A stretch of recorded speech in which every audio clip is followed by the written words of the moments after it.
years old, but it had a lot of miles on it. My wife bought a brand new car, a Cavalier at the time.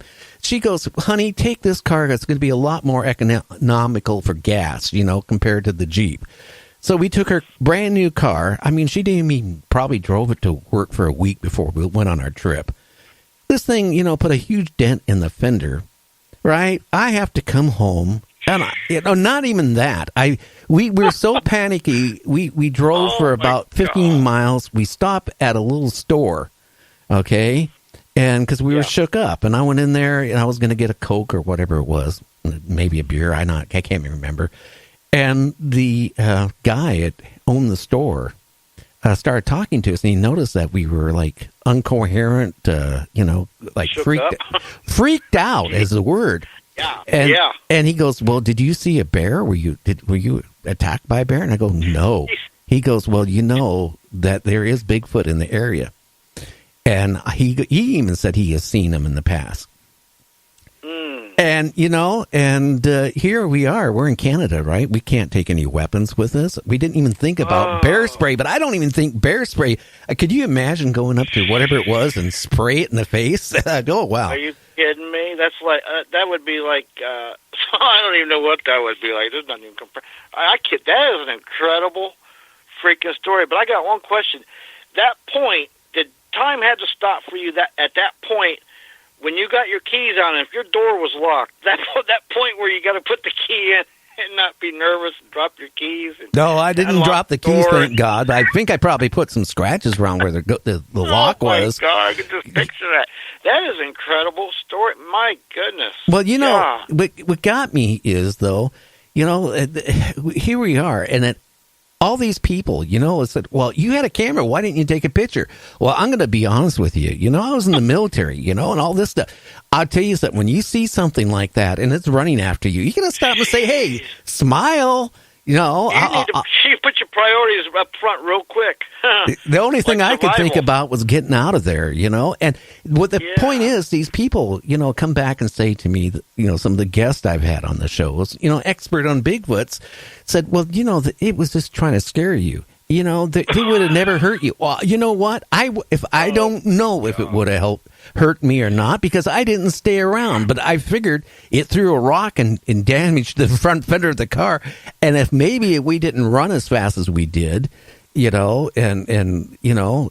I would have been maybe by myself and not had a friend with me, maybe I would have never made it back to the car.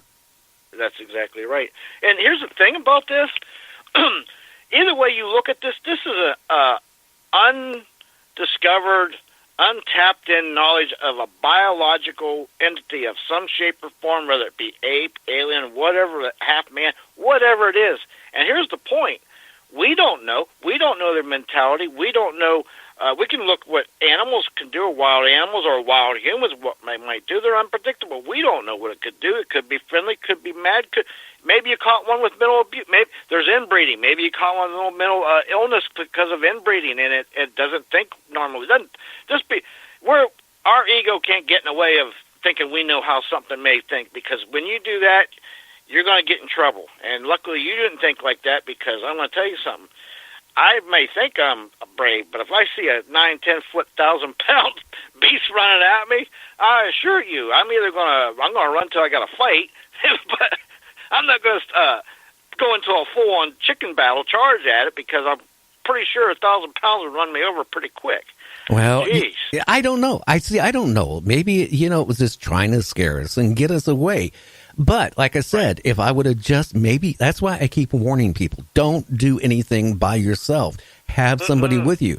Maybe that's the only thing that saved me from maybe being missing, in the woods, And I kind of think, too, that usually if there's one, just because you may luckily see one, there may be 2 or 3 others that you can't see. Who knows? We don't know. The thing is that one that bent the tree over and threw the rock, I don't even know if that was the one that was chasing it. It could have been its mate, or or one of the other in its tribe. But you know what? Some of my kids, one of them anyway, has had a couple children from some of the tribes, in relationships. And one was Muckleshoot Indian tribe. I can't even think of the other tribe. But I met with the medicine woman with the Muckleshoot tribe back years ago. And I was asking her about Bigfoot, and she was telling me all the stories. You know, everything that she said, and even the other tribe I talked to, over the Quinault tribe, told me the same thing, that going back, now we're talking around the 1800s and early 1900s, but around the 1800s, you know, when they still had freedom to roam around a little bit, the tribes, the Indians, that they had encounters with Bigfoot. And basically what she told me, like the Muckleshoot, told me that what would happen is that the Bigfoots would come in and steal, like the squaws would be down like at the river, you know, washing their clothes, and they'd have their babies there and whatever. They would run off with a squaw, or they'd run off with a baby, and then later they would find the bones. So that she told me that they basically, well, liked eating humans. You know what? I've heard those same stories from Native Americans, and I don't remember. I think it starts clear up to British Columbia on down into maybe Oregon, Western California areas, maybe into the Paiutes. But yeah, there was similar stories. Maybe it's the same story where actually one of the stories, and you know what? I know where it's from. It's from the Mount Shasta area, because that's where I've heard that the story comes from, where there was a tribe there, and they were in battle with these Bigfoots because of that problem. There was an actual war between them, between the Bigfoot clan and you know, that was, and it was back in the 1800s or 1700s, somewhere like pretty much close to what you're saying. Yeah. Well, that tells me right there, you know, that's why when people say that they are friendly, I disagree. You know, I can only go by my own experience, okay? Right. Now, a lot of people say, well, they're, you know, they come through portals, they are maybe aliens or whatever they are. I don't know what they are. All I know is I never want to see one again. Point. Yeah, that's the whole point. We don't know. So you can't say for a fact they're this, or that. So if you can't say for a fact they're what they are or where they come from, you can't say for a fact that they're not going to be aggressive, or they're not have genetic problems of maybe inbreeding or mental illness, or just plain we don't know how they think.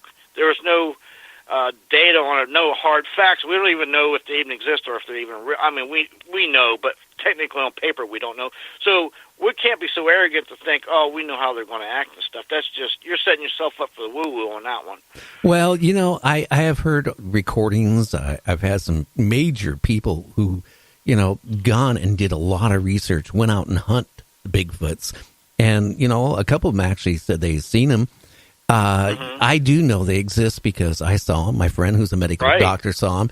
But, you know, these people that live in the area where I live at, right, they go to like a local campground, right, and they start looking for Bigfoot. You know what? I'm going to be honest with you. They don't want to be around humans. They're not going to be near a local campground. They're going to be way out. You're going to have to hike in a few miles, okay? Like, I was in the Canadian Rockies, out in the middle of nowhere, okay? I mean, you're not going to go to your local state park or federal park, right, national park, and go, you know, 2-3 mile hike and you know, find a Bigfoot. You're not going to see it. And then all these Bigfoot hunters come up and say, oh, look at these sticks. This was a structure that a Bigfoot made to sleep in. Well, you know what? Also, I hate to say it, there's a lot of pranksters out there, too, that would just probably do stuff like that just for that reason. Yep, I agree. And I got to tell you, we don't know. And I do believe if you really want to see one, you've got to get out there in them woods in the middle of nowhere. Get out there and just stay out there for a week or month if you can, out in the middle, way out. And because I think they'll see you and observe you. Maybe they get used to you enough, but definitely don't go by yourself and don't go unprotected, for the love of God. Jesus.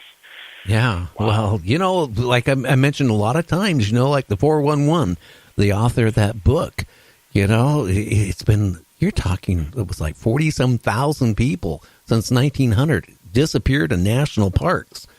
Right. And hey, I can see people falling off a cliff. I can see people getting washed down a river, or Ice flood, anything in the mountains. but right, I get that. not that many people. Some, and then at times they have found like bones nicely stacked. It just weird things. And then the what do you call it? The police for the forest department, right? They don't bother really to do much looking for people. After a couple days, they kind of wrap it up. They don't. When people start asking questions, they don't want to tell you. I mean, it's kind of eerie. I mean, there's people missing now. I don't know if Bigfoot has got a hold of them or other things are going on. But I tell you, I don't want to go in the forest, and I don't recommend it unless you got those skills you were brought up with it. That, and maybe some protection, and let people know, or have somebody with you for sure. Because I'm going to tell you, if you're 15, 20 miles out, and there's nothing but between you and civilization, another 20 miles in circumference of nothing but woods, even if you don't encounter anything like that, you still got, like we mentioned earlier, bears and bobcats and whatnot. And plus, it's so easy to fall and twist an ankle, or and you're dead if you do. There's all kind of things that could happen to you. Oh, yeah, you break an ankle and twist it out there, and you're 20 miles, 15 miles out, 5 miles out, you're probably pretty much gone.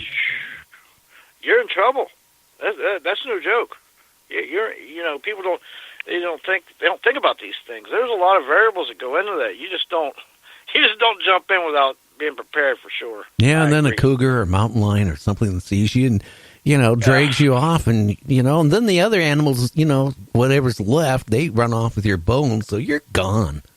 Yeah, and if you're injured, and prey animals prey on the weak and the injured, so you've got bobcats, you've got bear, maybe wolves, coyotes, God knows what else out there. And then once they're done gnawing on you for a week or so, you've got the buzzards come in to finish you up. Before you know it, there's nothing left. I mean, and that's not even counting the Bigfoot factor. I don't know. I don't ever want to see another one in my life. That's what gets me. I've had, like a famous folk singer from Roman. I can't think of his last name. Ed Romans. He's like in Canada, a number one folk singer in Canada. And, when he heard my show and he heard me talking about Bigfoot, his agent got a hold of me and he wanted to be on my show. And he was the same way. He went out by where he lived. He lives out in the country up in British Columbia. And, he was out with his dog, on this trail. And all of a sudden, he said about 1,000 feet ahead of him, he saw like a creature. And, it decided to chase after him. And it ran, he said the same thing of what he said I talked about. 2 feet. Down to the arms, back to the 2 feet. So it's going from 2 to 4, 2 to 4, 2 to 4. He said it chased him quite a long ways, and then when he got almost off the trail, he turned around and it was gone. So, he got a hold of the wildlife authorities, the police, and all that stuff, and they actually told him they are Bigfoots, and again, I think you have to be a long ways out to run into one. You're not going to find one, like I said, locally. Now, I know you told the story before, but this would be enough for, I would think, to scare also people. Because Halloween's coming up. Yep. You don't want to be out in the woods by yourself because you don't know what you can run into. And why don't you tell people about that little fire and what you saw? Yeah, okay. And that's a good point. This was back in, I believe, 1988. And I was living, let's see, at the time I was living in Rhode Island, and I had a friend. Actually, here's the weird part. I was living at the time about a block and a half away from the Lizzie Borden house in Fall River. They call it Fall River over the locals, but it's Fall River, Massachusetts. And so I'm living there, and I got a friend there. He's Portuguese, and he was like my scout. He knew all the local things and lures and hot spots to go to, and he'd always send me, and he'd show me, and sometimes he'd go or sit in the car or whatever. or he'd go with me. He was like my safety net in case something happened to me. You know, I didn't come out or something. He'd come call police or come get me. But anyway, this one day I said, I need something. You know, it's Halloween.